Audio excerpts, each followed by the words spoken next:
The lights are dying, but we're going to do it anyway.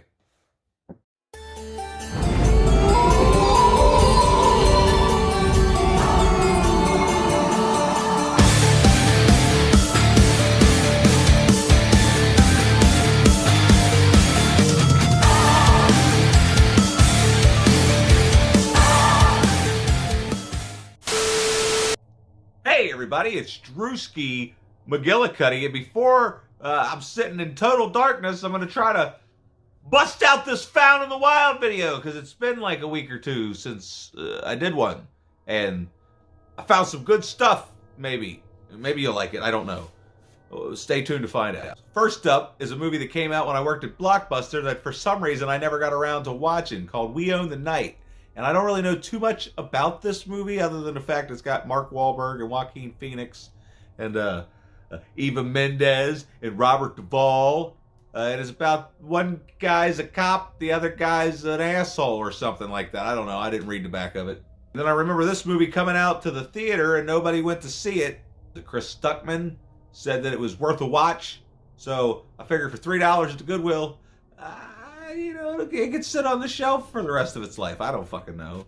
Because the secretary, for some reason, has never seen Disney's WALL-E. I'm sorry. But yeah, the secretary's never seen WALL-E, and I've only seen it once, but it shocked me at how good and how kind of scary it really is. Because, if it's not Idiocracy that we're headed for, it's this fucking movie, and that's for damn sure. And another one that like totally slipped past my radar for some odd reason is Gattaca with Ethan Hawke and like Uma Thurman and Jude Law. Gattaca. I don't remember what it's about, but apparently it's really, really good. So a couple of these movies I'd never seen before, and it's weird. Other than this one, they all came out when I worked at Blockbuster, and that's A Serious Man from the Coen brothers, and it's kind of one of the only Coen brothers movies I haven't seen. I remember when it first came out, the reviews were a little rough, but it seems like it's garnered some traction, or some people have grown to praise. I don't fucking know. Then I stopped over to the Big Lots to pick me up some Gatorade so that I could have some electrolytes while I'm out walking 13 miles, weed-eating ditch lines and such. So I picked up Fatal Attraction with Michael Douglas and, what's her name? Fucking Glenn Close. It was just, fuck it. We ain't even gonna talk about it, alright? We won't even fucking talk about it. We'll just remember them from when they weren't fucking retarded. Now, this movie, The Possession, I have seen, and it's got Negan in it, and his daughter finds this like little chest in the garbage, and she takes it home, and apparently that was a bad idea because she gets possessed by a demon.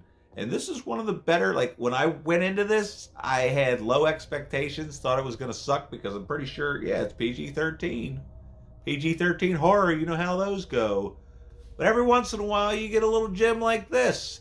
And I look forward to revisiting this movie, blah, blah, blah. Yada, yada, yada. And then I had picked this next movie up on DVD and just never got around to watching it. And now I found it in full HD. That's The Last Samurai with Tom Cruise. I figure if I'm going to watch it, I might as well watch it in the highest quality possible. Which, I don't know if I ever told you guys this. I still can't see 4K. I don't get it. I don't understand what you're fucking talking about. Like, Devon Graham, he made this little video about 4K versus this, and I think he even tried to show some examples, and I'm like, the fuck are you talking about? I mean, sure, I'm watching it on a 4K TV. I don't know. I mean, I do see that the 4K TV makes my Blu-rays look better, but putting a 4K disc in compared to a Blu-ray disc, I can't tell a fucking difference. For the past couple months, it seems like every time I buy a movie, it either gets released on Netflix or Amazon Prime. And this movie's no different.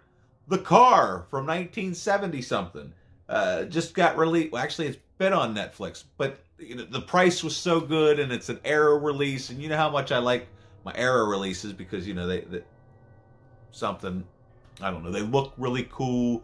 It be like the plastic it's not like cheap feeling compared to like the Blu-ray cases. I have no idea what I'm talking about at any given time. And then I don't know if I mentioned it a couple videos back. Jesse at Arcade Legacy. That's where I got the car, by the way. I mentioned that. Just fucking Christ. Anyway, a couple months ago, Jesse had got Jeepers Creepers 1 and Jeepers Creepers 2 Scream Factory, but they were $90 and $60. And I was damned if I was going to pay $60 for the sequel, because I don't even necessarily like the sequel. And I still haven't seen the third one, but I love the first one. And I already have that one on regular old Blu-ray. But if they're going to release a double feature with 1 and 2 Scream Factory edition, I mean, I don't necessarily need the special features, because that's really the only difference. There's no special features on this, but the ones that are astronomically overpriced have some kind of special features on them or something. I don't know. I wasn't paying attention. But it's been quite some time since I've seen the second one. But like the first one, I watch at least once a year. Now I'm wondering if I ever fucking reviewed it. See, I got so many reviews on this channel that I lost track. And then something happened. Oh my God. I got Batman. I went to the toy store and there he was. I thought he was, he's pretty good looking bat. Like he does splits. Fucking, don't worry about it. Before I show you the grand finale item, we were on our way back from picking up the car and the Jeepers Creepers from the arcade, and I figured, hey, why not stop at the Walmart to see if they have any of those fancy Ninja Turtles that I need real bad? And they didn't. But they did have Ghostface from NECA. Look at how beautiful he is. Now, the secretary rolled her eyes at me, was talking about how we're poor and we can't be affording to buy all these wonderful toys. And to that I say, bullshit! I have to have my Ghostface because say what you will about the sequels. The first Scream is definitely one of the greatest horror films, and if not just films ever made, because it's so perfect. I literally can't say anything negative about it because it's so perfect. Now the sequels, on the other hand, I mean, that'd be fun to talk about someday on this channel, wouldn't it? Now just look, he's gonna go real good back there with the other Scream shit, and then one of these days I ain't gonna have any room to put anything else because. But I do need to find some room to put this motherfucker right here. Before I even show you, calm down. Collect ourselves. Last summer, I stopped into the Goodwill and I picked up this Corpse Bride figure from McFarlane Toys for $4 at the Goodwill. And it happened to be worth a couple $100. Well, I'm not going to find anybody to buy it for a couple $100. But I took it to the toy store, and he gave me $100 in trade, so I only had to pay $50 for this bad boy right here. Look at this. Look at that motherfucker right there. Yeah. Oh, he's so beautiful. And I probably will take him out of the box because, I could always just open the box with a razor blade and be real careful and then put the box in sort of another box, or put the box into another box for safekeeping and safe storage. The box is probably worth just as much as the figure. But yeah, the guy at the toy store had this listed for, I took the sticker off. What the fuck? No, it's on there. He had it listed, shit. You motherfucker. I don't know if you can see it. He had it listed for $175. I got it for a $4 figure I bought and $50. So, I mean, I made out like a bandit.